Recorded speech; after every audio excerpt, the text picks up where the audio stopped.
want the fans to have their seat. We want to score goals. We want to get them, momentum on our side. And then on the flip side is when we don't have the ball, we got to be dogs.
And we're live. There we go.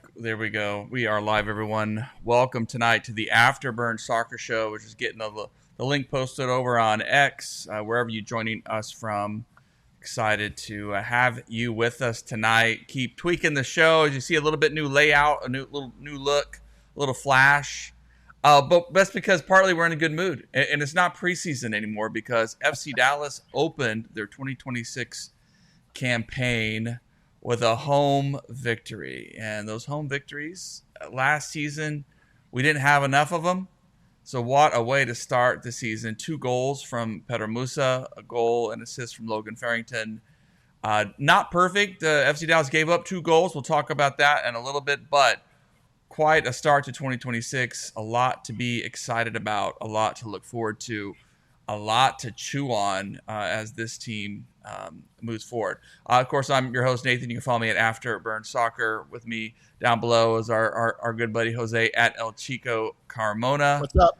On the far end, we have our buddy Colin Couve, not on the clock tonight. Follow him at Mr. Couve, and Chris Winters, who was there at the game, at C. Winters. Going to give us some insight. And of course, a dear friend of the show, fellow fan, special guest tonight, our buddy Luis at LuisDollar09. You can follow him there. We want your comments, your questions. We want your hot takes on what you liked about this performance from FC Dallas. We're excited. We're excited to get into it. So let's just start really at the top of the show here with reactions, game reactions of this victory, FC Dallas 3-2 over Toronto FC. We'll just kind of round robin it. Colin, you were there at the match. Yes, sir. What'd you see from the stands? Man, it felt good to be back, and it seemed like a lot of people in and out supporter section. It felt like they were feeling good to be back as well. For me, like I've been involved with the obviously the shoot, getting to see Austin again. That was the first time we saw each other in 3 months.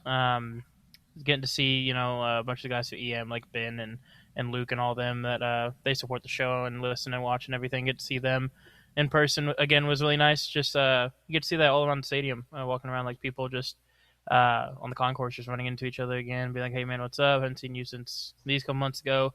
My parents are getting used to people, getting to meet people that sit in the seats behind them for season tickets. So it's just a big homecoming almost of like, hey, we haven't seen you in 3 months. Let's get ready for another 9 months worth of soccer here and get locked in and ready. And the stadium, man, the overhang, the new east side overhang, you can see it on the broadcast. The lighting is incredible. Way better lighting. You can actually tell where players are going and where shadows look like. It's actually crazy. The stadium atmosphere, even like the new PA system they have, the new microphones they have, new audio system that they're rolling out. I mean, it's a whole different vibe. It's a whole different little group we got going on now at the stadium. And if that's just from just an overhang, no new seats put in, no new, quote unquote winter club, possible stadium or supporter group expansion to the north side, hint. coming in 28, it's only going to get better from here. And the fact that Dallas is able to also capitalize and take a win to capitalize off those emotions just makes it all better and all the more worthwhile. Nice. Luis, what was your take, kind of the atmosphere of opening day? Yeah, I think a lot of what Colin said. Obviously, tuning into the broadcast was a lot different. Love those new lights. It looks so much better on Apple TV than it did last season and just previous seasons. So, in terms of the game itself, it was kind of similar to a lot of what we saw at the back end of last season. We're scoring a lot of goals, but we're also conceding a lot of goals as well. It'll make for a fun season. I guess we'll get into some of the shortcomings of the defense here in the podcast, but overall, good win. This Toronto side, not expecting much of them this season. But last season, we struggled at home against teams we were supposed to be beating. So a step in the right direction. And Petar Musa, I'm telling you right now, I think he can really, if he keeps playing like this and, fingers crossed stays healthy, I think we'll have an all-time record for goals scored in a single season. He is tremendous. And that's, of course, saying that we do keep him, and he's not overseas with a bid of 20+ million. But overall, good win. It's good to win the first one. And wins like these against teams you should be beating at home are really important once you get towards the latter half of the season. So, good win. Yeah. Jose, your thoughts? I've been complaining for years, at least through the last two managers, that every start of the season, Dallas looks like it's still in preseason shape. They look like they're, catching up to the rest of the league. They look slow. So not just last season, but like every season for like the last 3-4 seasons, FC Dallas has started the season slow. Maybe injuries, people being out of shape, you name it. That's not what we got this year. This year, the team looks just right. It's not yet ready to have every starter go 90 minutes. But, it looked pretty good. I'm pretty happy with the result. I was happy. I picked them to win 3-0. Mainly to do with Toronto, like I said, not being a team yet. They've got parts still coming in. That team's not gelled, and you should beat a team like that. So I'm very happy with the result. I think, yes, there were mistakes, but they're fixable mistakes. So I'm looking forward to see this team get the season going, off to a good start. Great to see the pairing of Farrington and Musa get off to a great start. So I'm elated, just like everybody else. Chris, what was your vantage there from the press box? Yeah, I think kind of echoing what a lot of people have been saying, it was just good to be back, and it was good to have soccer going on, and just being a part of it was a lot of fun. The team as a whole was, I feel like, pleasantly surprising. Like, I knew they had some chemistry, but it feels like for the most part, they just needed to kind of get some of the rust, knocked off a little bit for the regular season. I liked some of the play from our new signing, Johansson. I think there obviously was some moments back and forth, but I think overall it was good to see him kind of start ramping up his form a little bit. But yeah, I'm excited. Someone had mentioned wanting to see more Sam Sarver. I kind of am always on that train as being a North Texas guy. So would love to see, as the season progresses, getting some of the kids thrown in there. But I'm just glad soccer's back. Yeah, I think the thing that was nice about this game was that really for the past couple of seasons, at the beginning of the season, we've seen this team sort of still trying to figure itself out, working in new pieces. But this really did feel like they were picking up from last year, and we saw the intensity. We saw that this team's going to fight. They're going to claw. They're not going to give up. And I love that we got 3 goals. Our XG wasn't, maybe as high as expected, but that's okay. You take chances.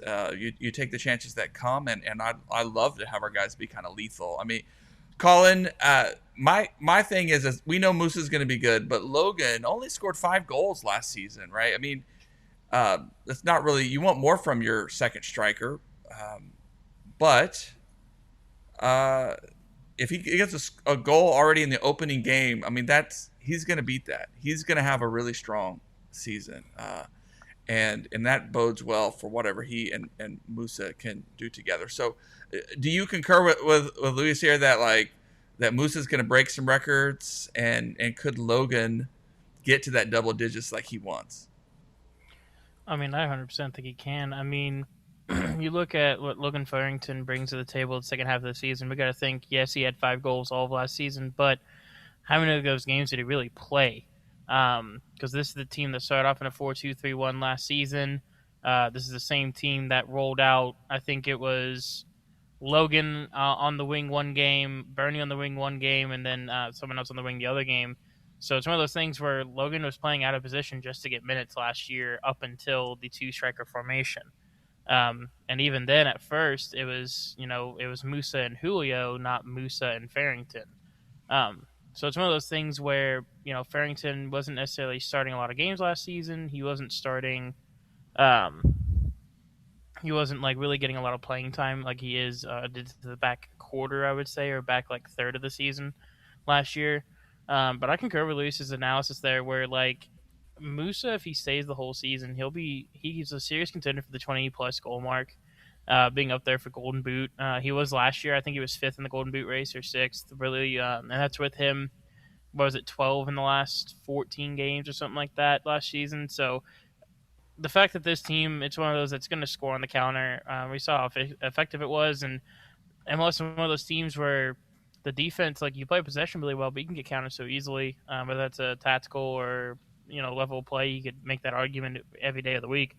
But it's one of those things that, teams like Quills and a couple other successful teams in MLS, they hit you on the counter really well, like Philly and Cincy, to where the counterattacking football is still a thing in MLS, and something where if you have 2 strikers that, one of them can just beat you in the air and play make really well, like Musa and Farrington both. I mean, Musa, leaping in the air to win that header off a really good cross from Farrington. Then Farrington sitting down Walker Zimmerman for his goal was really, really funny to see. And him to bury that and seeing Zimmerman slide away on that block attempt is just one of those things where if we can keep that up and keep them healthy, and then have possibly Valiente playing underneath to provide them with more in-behind passes to where Musa doesn't have to drop back and provide as much, it's only going to make this team a lot just disgusting to play against, honestly, because there's not many MLS defenders that can keep up with Musa, let alone even someone like Farrington's quality as well.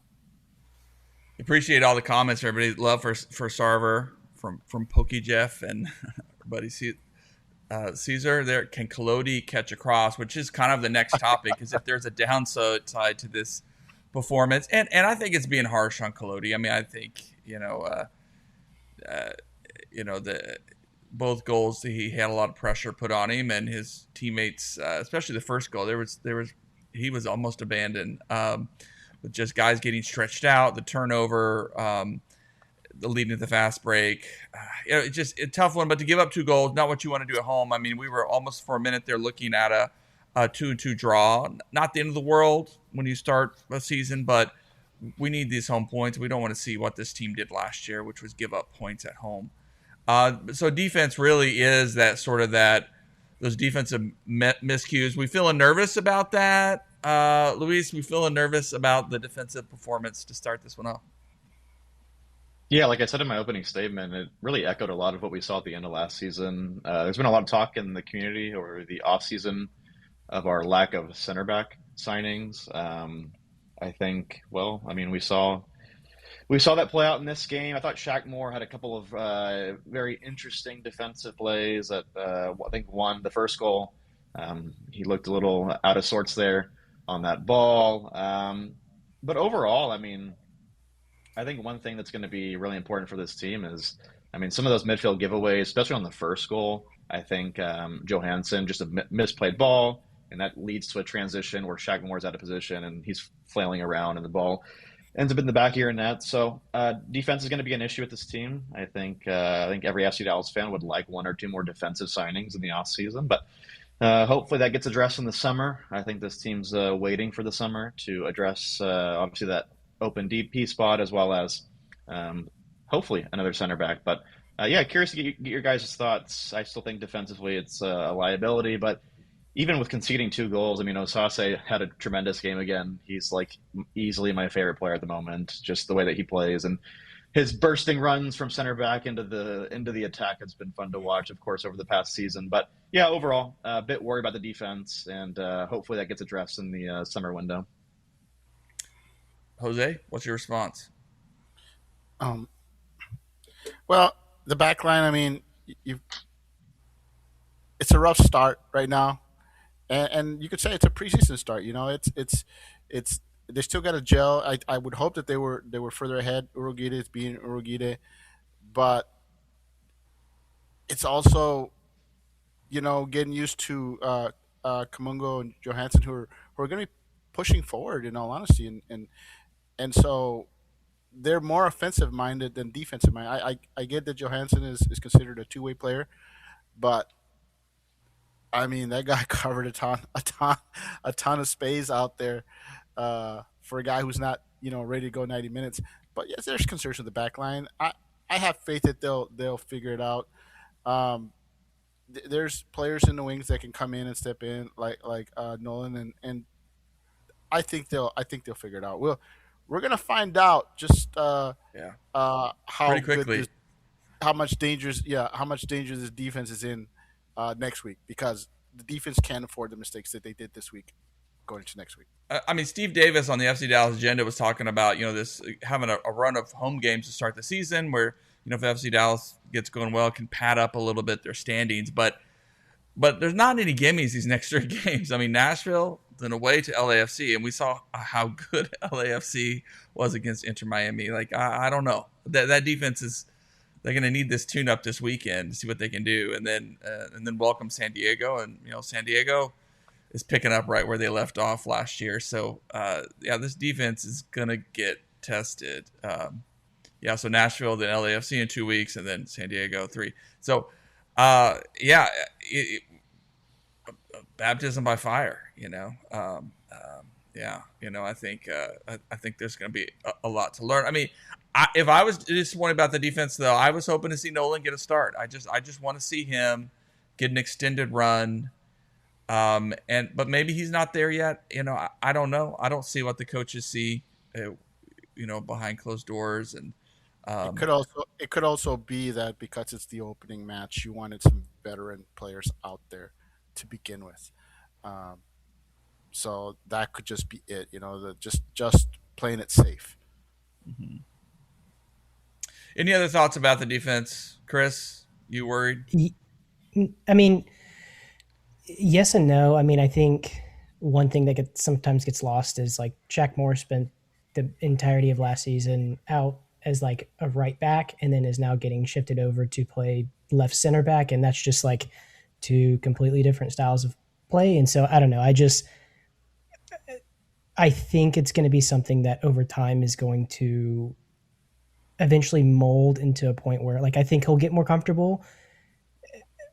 I don't know. I think the one kind of disheartening thing is like obviously everyone loves Nolan Norris, but to have him kind of be behind from what it seems like Shaq Moore, and then to give a guy like Shaq the captain ban, like I don't know that it indicates like okay they put a lot of stock into Shaq Moore, who they also paid a decent amount of money to get. So that means it's like okay, so then who backups Ibiaga on the right center back? Is that Abubakar?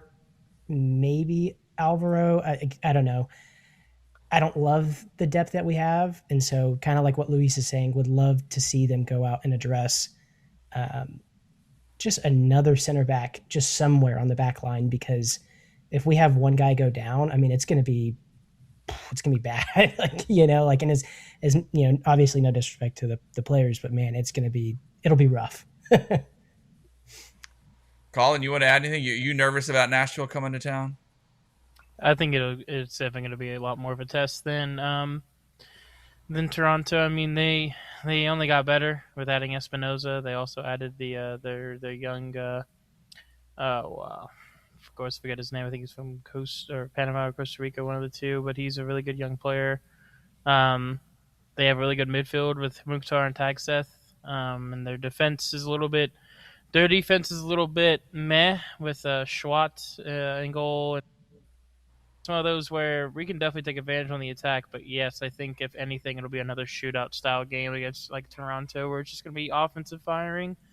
So yeah, the defense is definitely something to worry about for me. I do like having Shaq and Bernie overlap because Bernie's offensive contributions this game were fantastic, which, as you know me as a Bernie Kamungo denier on this podcast, I have to give him his flowers. He did really good in the attack, but also had that horrible giveaway that almost cost it a goal.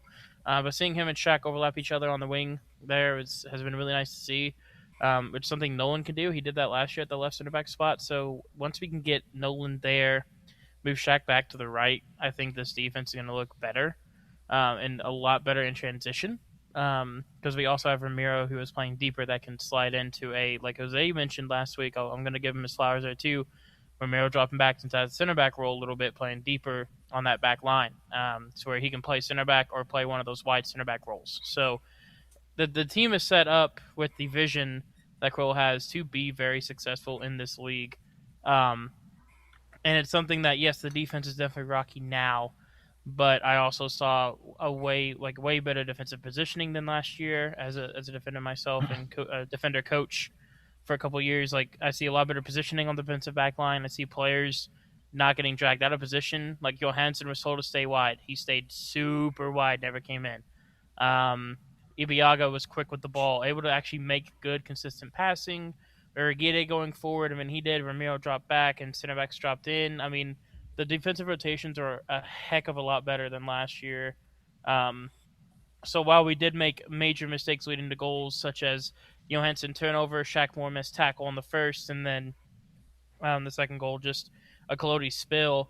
I mean, we're a spill and then one bad giveaway from being a 3-0 game. It's one of those things where, yes, the defense wasn't great, but whenever we had backs into the wall final 15 minutes and had to defend, we did really well, in my opinion. A couple moments where it looked like we were going to bending really hard, but no breaking. So I'm worried for now, but once we get Nolan Norris in there, and which from what I'm hearing will be a little bit of time, but we'll go from there and see how the defense looks when that happens. Good. Matthew Corcoran and Brian Acosta will be back in town.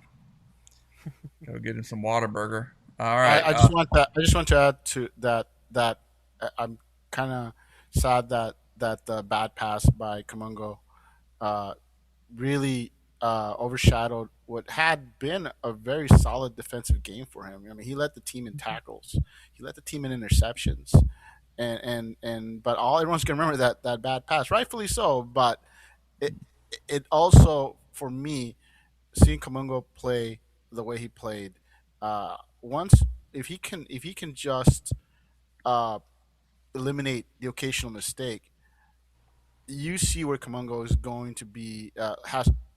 Looks like he's going to be a legit left wing back for this squad. Which I can say honestly that I wasn't convinced last year. I saw that he was playing there, and now I'm starting to get the sense that he has made that full transition there.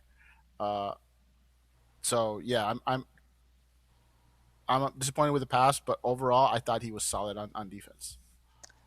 Well, that's the next little topic I had here. Just we had two debuts and sort of a third. I mean, and I appreciate our buddy Pokey Jeff there, mentioning Dietzen, because it's not like we saw Dietzen a lot last season. He came in and just a handful of minutes, and so for him to get a number of minutes last night was kind of like seeing him for the first time. And yeah, there was some good, some not so good. I think some critiques there, but this is a guy who's still kind of working his way into the team. But other two, of course, we've been talking about Johansson making his debut. We think we saw some potential of what he can bring. We also saw him meet kind of MLS intensity for the first time, and Binyamin getting just a minute there at the end, but still making his debut. We might see more of him, of course, like rotationally and stuff. I mean, I was mixed results about Herman Johansson, but of course I was vibing with the night and the stress of the night and enjoying. I'm excited to see how he can just continue to develop. Quill spoke about him after the game, just that it's going to take some time to for him just to get up to speed, and pointed out that he was up against Richie Larea, who's a good player. So it was a tough job on his debut. But any thoughts about either of these guys? I mean, we didn't get a ton of minutes with Rand, but hey, 2 debuts. It's nice to see these guys make their first appearances for FC Dallas. Yeah, I was, I want to add that Deedson. I know a lot of us would rather have seen Server come in, but I was pleasantly surprised that when they brought him out, I thought he looked pretty good. I'm kind of surprised that he wasn't targeted because I mean we all know he can go forward, but I think we have that concern as to can he even play defensively in that position. We have no clue as he is transitioning. So I think it's kind of clever for the team to have brought him in, gotten some minutes. He needs to get comfortable in that position, and frankly, if they're gonna make him Johansson's backup, I frankly don't have an issue with that. Good. Let's jump over real quick. Let's listen to Petar Musa after the game. His comments about the performance. I'm very happy about the performance tonight. We put effort from the first minute, and yeah, we won the first game, and I'm very happy about team effort. You got 2 goals. You kind of picked up right where you started last season. What helped you get those goals, and how are you focusing going forward? Yes, I'm very happy about 2 goals, but it's most important for 3 points. This is the reward from the whole team. Logan played an amazing game up front with me. I think we had a good game, but this is because of whole team. They help us in every situation, especially when we defend. And yeah, I'm very happy about performance. You mentioned. Yeah, a good little flavor with him, Petar. He went on to talk about Logan, how close they are, which is a nice thing, for these guys. They're not just teammates, but they might be friends and work closely together. And I imagine that's only going to help Logan grow as a striker. Good stuff overall. I mean, let's go ahead and talk about what's coming up for Nashville. We've already started touching upon that. Nashville's a stacked team. They look good this year. Let's do some match predictions. This one's a little trickier. We all went like 3-0 and stuff last week. I don't know if I feel that confident, but I'm going to go 2-1. I think it's another home victory. I think it's another hard-fought match. And I think FC Dallas, behind Musa and Farrington, each getting a goal, claw their way into another big 3 points. But I do think we see defensive improvements. Stronger Collodi performance. Again, not trying to be harsh on him or anything. I just think, though, we see some improvements despite Nashville looking like a really good team. Sure. My prediction is actually a repeat, a 3-2 win. Okay. It's going to be hairy, though. It's going to be close, and that goal is going to come late. We will be, we'll be sitting there, chewing our nails. I think it's going to be a very tight match. There is a very real possibility that this is a draw, but I have faith that the team will pull out a 3-2 win. All right, nice. Chris, you go. Yeah, no, I had it listed down as a 2-2 draw. I think, it's been mentioned before that this is going to be kind of a good litmus test for, what this team is going to look like. Obviously, it's still early in the season, but I think, Musa and Farrington are just too good right now offensively. I think defensively will be better, but I still see us giving up a couple goals against Nashville, who's just red hot offensively. So I'm going 2-2. All right. Colin? Am I the down that's going to predict the loss here? Oh, no. I'm going to go 2-2 draw with Chris, leaning towards a 3-2 loss, but I'm going to go 2-2 draw. I'm going to go with the good old excuse of they have Champions League tomorrow. So they're going to obviously be playing a few of their depth pieces, which they're up 2-0. They're playing at home against Atletico Ottawa. So it's like not a huge game for them to really go out there and strut out. I mean, but this also is a team that they were playing none of their DPs, and subbed them all in the 63rd minute, and then instantly scored in 66th, and then 90th plus 5 when Mukhtar and Surge and all of them got on the field. So it's one of those things where they're up 2-0. As long as you don't concede, they're fine. They'll probably play a bunch of the backups and the kids like they did the first time. But that doesn't mean they're going to have extra minutes in a preseason. Preseason form, not fully fitness, and as it's a full week to train and get back and fit and ready for Saturday. So I'm gonna go 2-2 draw. I think it's just gonna be scrappy. It's gonna be one of those where Dallas realizes, oh crap, Nashville actually isn't the team they played last time they played them, which was just a Mukhtar show, where they can just kind of man mark him and still get thrashed 3-1 on the road in Nashville. So it's one of those things, you're at home. You got more bodies to worry about, and I think it's just going to be a more hectic game like Toronto, both end to end, because Nashville doesn't like to play with possession now with them having the attacking options, and we don't either. So it's just going to be a very much a back and forth game of hot potatoes, what I like to call it, in the midfield. So we'll just see how that goes, and I think it'll be a 2-2 draw. All right, Luis, how about you?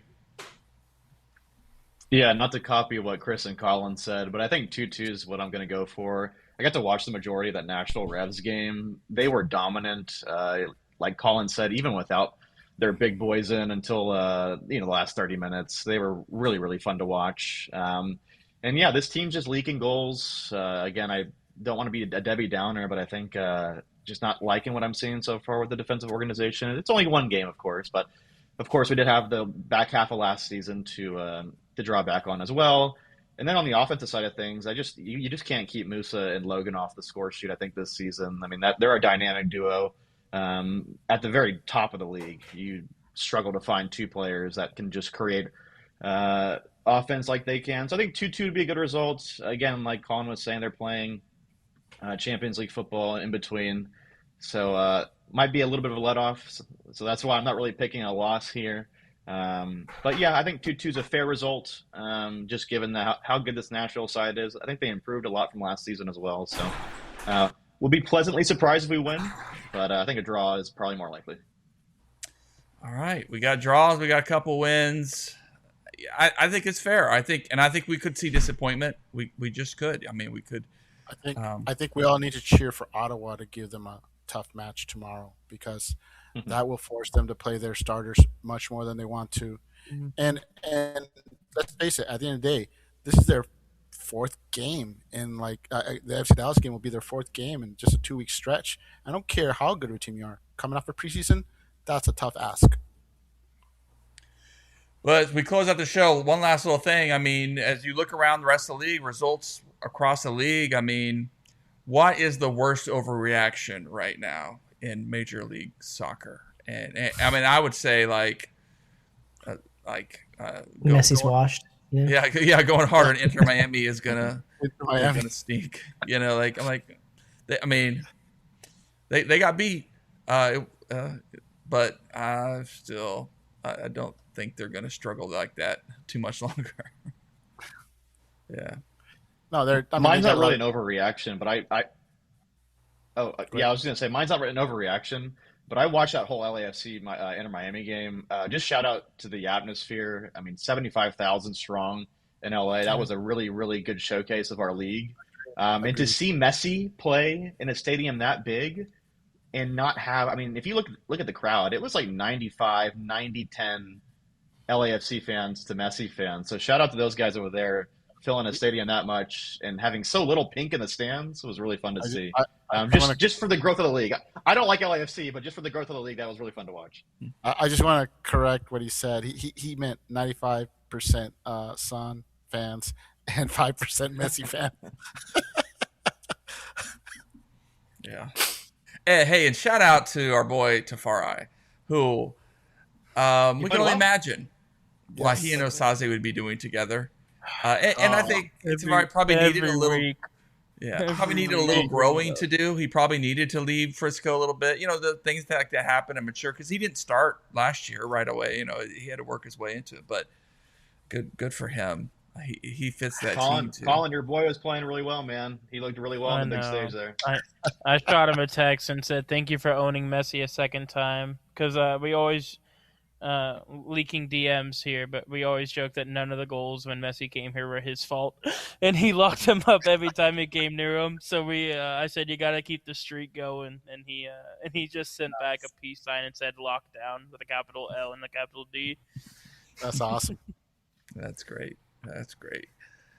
Yeah, I mean, it's going to be an interesting season just with where teams are in transition. We got a couple of, teams like Sporting Kansas City who barely have a roster and stuff. And, but it's going to be interesting to see it. But I think like the other surprise, probably overreaction a little bit, is probably Red Bulls.